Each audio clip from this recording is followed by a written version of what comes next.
ఇటీవల మన కైకలూరు మాజీ ఎమ్మెల్యే దూలం నాగేశ్వరరావు గారు ఒక ప్రెస్ మీట్ పెట్టి ఆ ప్రెస్ మీట్లో కైకలూరు రూరల్ ఇన్స్పెక్టర్ గారిని ఒక కాపలా కుక్కగా సంబోధించడం జరిగింది.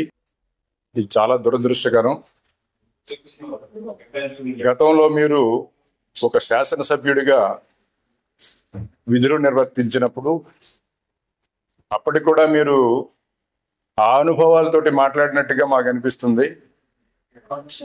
మీరు ఒక సిఏని ఎవరు ట్రాన్స్ఫర్ చేస్తారో అనేది కూడా మీకు అవగాహన లేదు. ఒక ఎమ్మెల్యేగా 5 సంవత్సరాలు చేశారు, పార్టీ అధ్యక్షుడిగా కూడా ఉన్నారు. అలాగే ఒక ఇన్స్పెక్టరు అసాంఘిక కార్యక్రమాలు ప్రోత్సహించి డబ్బుని పోగు చేసి మూటగట్టి దాంట్లో ఒక ఎమ్మెల్యేకి ఇస్తున్నారని మీరు చెప్పడం జరిగింది. అది మరి మీరు పనిచేసినప్పుడు కూడా అలా జరిగిందేమో మాకు తెలియదు, కానీ అది అలా ఆరోపించడం అనేది సమంజసం కాదు.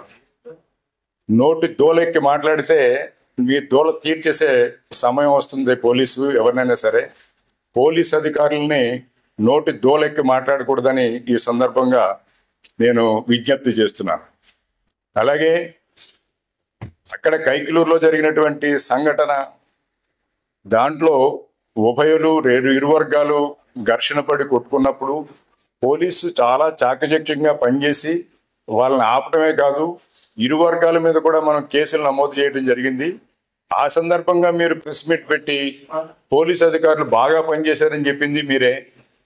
అలాగే ఆ గొడవల్లో వెనక ఉండి ఎవరు ప్రోత్సహించారనేది కూడా మేము త్వరలోనే దాన్ని ఇన్వెస్టిగేషన్లో దర్యాప్తులో తెలుస్తాం.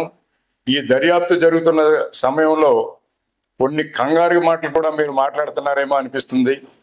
ఆ రోజు జరిగిన గొడవ మరుసటి రోజు మధ్యాహ్నం మరలా వాళ్ళందరినీ కూడా ఉసిగొల్పి అక్కడ ఉన్నటువంటి వేరే వాళ్ళ ఇళ్ల మీదకి పంపించడం వెనక ఎవరి పాత్ర ఉంది, అలాగే కొన్ని షాపుల మీద కూడా దాడి చేయడానికి ప్రయత్నించిన దాంట్లో ఎవరి పాత్ర ఉందనేది కూడా మనం అంతా కాల్ రిజిస్టర్, కాల్ డేటా అంతా తీస్తున్నాం. దీని వెనక ఉండి కొంతమంది ప్రోత్సహించి ఈ గొడవలు జరిగేటట్టుగా చూశారు. దానికి సంబంధించి అంతా దర్యాప్తులో ఉంది. ఇవన్నీ కూడా మీరు పోలీస్ మీద ఎలాంటి తీవ్రమైనటువంటి అసాంఘిక అసంజమమైనటువంటి అభియోగాలను మోపి మీరు పబ్బం గడుపుకోవాలని చూస్తున్నారు. ఇది చాలా తప్పు అని మా పోలీసు వారి హెచ్చరిక. అలాగే మీరు నోటిని అదుపులో పెట్టుకోవాలని మా పోలీసు వారి హెచ్చరిక. ఒక విషయం ఏంటంటే, ఆ ప్రెస్ మీట్లో ఆయన ఉద్దేశించి పోలీస్ మీద మాట్లాడినటువంటి పరుషమైనటువంటి మాటలకి చట్టరీత్యా చర్యలు తీసుకుంటాం. హాయ్, నేను మీ అభిమాన తార సౌందర్యను. లేటెస్ట్ అప్డేట్స్ తో మిమ్మల్ని అలరిస్తున్న కలం న్యూస్ ఛానల్ను ఆదరిస్తున్నందుకు సంతోషిస్తున్నాను.